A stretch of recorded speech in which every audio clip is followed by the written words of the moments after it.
Kenapa ya? Ada orang yang hidupnya kayak udah disiapin semua dari awal. Dikasih laptop, uang jajan, les ini itu. Sementara kamu mau beli kuota aja mikir dua kali. Kadang rasanya semua pintu udah ditutup buat kamu sejak lahir. Tapi tahu nggak? Justru dari tempat paling gelap biasanya cahaya paling terang muncul.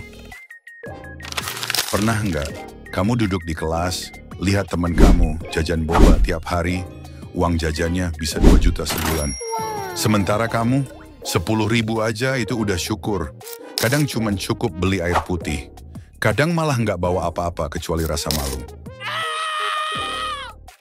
Pernah nggak kamu pura-pura nggak lapar waktu istirahat? Padahal perut kamu bunyi terus. Karena kamu nggak mau teman kamu tahu kamu nggak punya uang. Kamu lihat mereka belajar pakai laptop mahal sambil dengerin lagu di headset nirkabel. Kamu nulis pakai pensil yang udah setengah patah, ngandelin wifi tetangga yang kadang hidup kadang enggak. Dan di saat yang sama mereka bisa bilang, kamu malas sih makanya susah. Enggak, kamu bukan malas, kamu sedang bertahan di hidup yang keras. Dan dari situ aku sadar satu hal yang menyakitkan. Hidup itu emang nggak adil sejak awal. Ada yang lahir udah enak, tiap bulan uang jajannya 2 juta. Bisa jajan Starbucks tiap hari, bisa beli skin game tanpa mikir. Sementara di sisi lain, ada juga yang uang jajannya cuma 10.000. Itu pun kadang-kadang nggak ada sama sekali. Dan dari perbedaan ini muncul rasa yang nggak bisa dihindari. Minder, iri, malu. Tapi dari sini juga kita bisa mulai. Masuk ke langkah pertama. Langkah 1, nggak terima realita, bukan untuk menyerah. Jujur aja, kadang kita cuma butuh satu orang buat bilang, nggak apa-apa, kamu kuat, walau hidup kamu nggak adil. Karena nggak semua orang terlahir di garis start yang sama. Ada yang dari kecil udah disiapin les, laptop, uang saku berlebih, bahkan motivasi dari orang tua. Sedangkan kamu, bangun tidur langsung lihat, tagihan belum dibayar, suara marah, dapur kosong, dan mimpi-mimpi yang pelan-pelan mati karena kamu ngerasa itu semua mustahil. Tapi justru di situ kekuatan kamu. Karena kamu nggak dibesarkan dengan kemewahan, kamu terbiasa bertahan. Kamu belajar sabar bukan dari buku motivasi, tapi dari realita yang nendang kamu tiap hari. Kamu tahu rasanya malu minjem seragam, kamu tahu rasanya pura-pura lupa bawa uang pas ada acara sekolah. Kamu tahu gimana rasanya minder duduk di pojokan, berharap nggak ada yang nanya. Kamu kenapa diam aja? Tapi kamu masih hidup, masih di sini, masih dengerin ini. Dan itu artinya kamu belum kalah, kamu belum selesai. Miskin bukan akhir, miskin cuman tempat kamu mulai. Tapi kalau kamu terus jalan, kamu bakal sampai ke tempat yang bahkan nggak bisa dibayangin orang-orang yang dulu ngeremehin kamu. Yang penting, jangan benci realita, terima. Tapi jangan peluk terus, bangkit. Biar hari-hari susah kamu sekarang jadi bahan cerita waktu kamu berhasil nanti. Langkah 2, jangan melihat orang lain, mulai dari apa yang ada. Sakit ya Moa ketika kamu suka sama seseorang, tapi kamu ngerasa nggak pantas. Bukan karena kamu kurang baik, tapi karena kamu ngerasa terlalu kecil dibanding hidup dia. Dia hidupnya lengkap, baju rapi, HP baru, motor mentereng, bisa ke kafe kapan aja. Sedangkan kamu mau ngajak ngobrol aja minder. Kamu takut ketahuan kalau kamu bukan siapa-siapa. Kamu suka dia, tapi kamu nggak punya apa-apa buat dibanggain.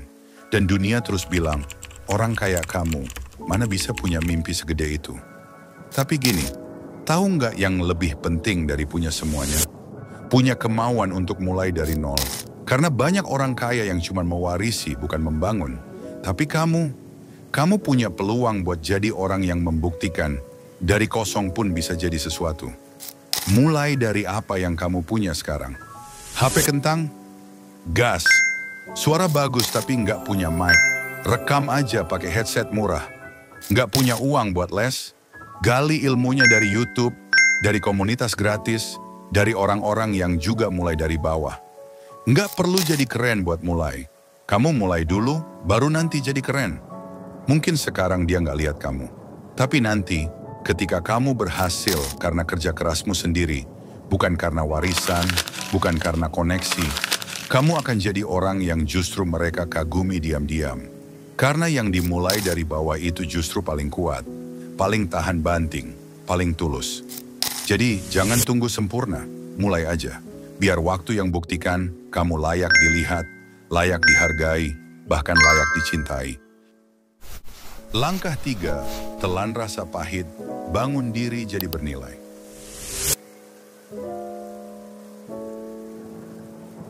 Pernah nggak kamu berharap disayang tapi malah diabaikan? Pernah ngerasa udah cukup baik tapi tetap jadi pilihan terakhir? Atau bahkan nggak pernah dianggap sama sekali? Rasanya ngilu ya? Apalagi ketika kamu sadar yang mereka pilih bukan karena orang itu lebih baik, tapi karena kamu dianggap nggak cukup. Entah nggak cukup cakep, nggak cukup kaya, nggak cukup keren, atau sekadar nggak layak dicintai. Dan lebih parah lagi, ketika kamu mulai percaya, mungkin mereka benar. Mungkin kamu emang nggak punya apa-apa. Tapi coba pikir, kalau kamu bisa nahan sakit kayak gitu, nggak didengar, direndahkan, disepelekan, itu artinya kamu udah kuat. Sekarang tinggal kamu arahkan rasa sakit itu buat sesuatu yang berguna. Jangan sibuk pengen dianggap, sibuklah bangun nilai. Satu skill aja yang kamu tekuni serius. Nggak usah mikir cepat sukses. Mikir aja satu hal. Apa satu hal yang bisa aku pegang sampai akhirnya bikin orang berhenti meremehkan aku? Bisa gambar? Asah. Bisa ngomong? Latih. Suka desain? Bikin konten? Nulis? Ngoding? Apapun itu? Bangun terus. Karena skill itu yang bakal jadi harga diri kamu. Dan percaya semakin kamu punya nilai, dunia mulai ngelirik. Yang dulu ngeremehin mulai diam. Yang dulu ninggalin mulai nanya kabar. Kamu nggak perlu dipilih untuk jadi hebat, tapi kamu perlu jadi hebat. Supaya suatu saat kamu yang bisa memilih siapa yang layak tetap di hidup kamu. Biarin mereka pergi, tapi kamu jangan pergi dari diri kamu sendiri. Fokus, bangun, biar nanti mereka sadar. Yang dulu mereka anggap biasa, ternyata luar biasa. Langkah 4, konsisten walau belum dihargai. Fase paling sepi dalam hidup itu bukan saat kamu sendirian, tapi saat kamu berjuang keras dan gak ada satupun yang peduli. Kamu upload karya, gak ada yang like.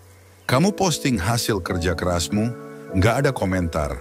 Kamu share progress, malah dibalas dengan diam. Rasanya kayak dunia bisu dan kamu cuma ngomong sendirian. Kamu mulai mikir, apa aku nggak cukup bagus ya? Atau mungkin emang nggak ada yang peduli? Tapi justru di sini ujian paling beratnya. Karena orang yang sukses itu bukan yang paling berbakat, tapi yang tetap jalan walau nggak ada yang nyorot. Konsisten itu bukan soal semangat doang, tapi soal setia, bahkan pas nggak ada yang kasih tepuk tangan. Kamu tahu kenapa banyak orang gagal? Bukan karena mereka bodoh, tapi karena mereka berhenti sebelum waktunya. Mereka berharap cepat dilihat, cepat viral, cepat kaya, dan ketika nggak terjadi, mereka berhenti. Padahal, kamu cuma perlu satu momen yang bisa ngubah segalanya. Tapi momen itu nggak bakal datang ke orang yang berhenti. Kamu bisa jadi orang itu, asal kamu tahan. Tahan meski karyamu diremehkan, tahan meski usahamu dianggap angin lalu, tahan meski orang-orang bilang, buat apa sih capek-capek? Karena yang kamu bangun itu bukan sekadar konten, bukan sekadar skill, tapi mental, karakter, ketahanan, dan semua itu adalah pondasi yang bikin kamu siap waktu kesuksesan datang. Jadi kalau hari ini nggak ada yang hargai kamu, nggak apa-apa, lanjut aja. Karena kamu bukan butuh validasi, kamu cuma butuh bukti. Dan bukti itu lahir dari orang yang nggak berhenti. Langkah 5, naikkan standar hidupmu, tapi jangan bandingkan diri. Ada masa di mana kamu ngerasa semua orang lebih cepat daripada kamu. Temanmu udah kerja, kamu masih nyari arah. Ada yang udah punya pasangan, kamu masih berjuang nyembuhin luka. Ada yang hidupnya kelihatan sempurna, uangnya banyak, keluarganya harmonis, status sosialnya tinggi, sementara kamu masih mikirin besok bisa makan apa atau enggak. Lama-lama kamu ngerasa kecil, minder, Dan akhirnya kamu mulai bandingin dirimu sama mereka. Tapi hati-hati, membandingkan diri itu kayak minum racun pelan-pelan. Kamu bisa lupa sama apa yang udah kamu punya. Kamu kehilangan syukur. Dan lebih bahaya lagi, kamu mulai nyalahin diri sendiri atas sesuatu yang bukan salahmu. Ingat, kamu nggak mulai dari tempat yang sama. Kamu bukan malas, kamu cuma lagi bertarung di medan yang nggak kelihatan. Mungkin kamu sedang mengobati trauma, bertahan di keluarga yang nggak mendukung, atau berjuang sendiri tanpa mentor, tanpa arahan. Tapi justru karena itu, kamu harus punya standar sendiri. Bukan supaya kelihatan keren di mata orang lain, tapi supaya kamu nggak berhenti di titik nol. Naikkan standar hidupmu pelan-pelan.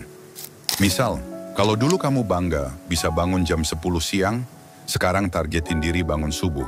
Kalau dulu kamu nyaman nggak ngapa-ngapain, sekarang paksain diri belajar satu skill yang bisa kamu jual. Kalau dulu kamu iri lihat orang bisa beli ini itu, sekarang ubah jadi tekad. Suatu saat aku juga bisa, tapi dengan cara yang bersih dan halal.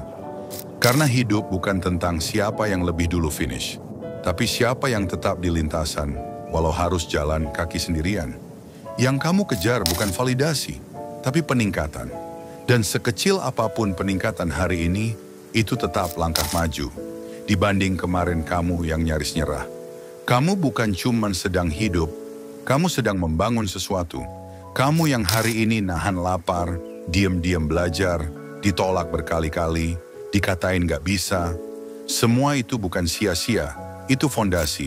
Itu fondasi dari versi dirimu yang jauh lebih kuat dari hari ini. Mungkin sekarang gak ada yang lihat, gak ada yang ngerti, gak ada yang peduli. Tapi bukan berarti kamu gak berkembang. Bambu aja butuh bertahun-tahun untuk tumbuh ke atas. Karena akarnya harus kuat dulu ke bawah. Jadi kalau hidupmu pahit sekarang, jangan buru-buru nyerah. Karena pahit itu bukan tanda gagal. Pahit itu bukti kamu sedang berubah.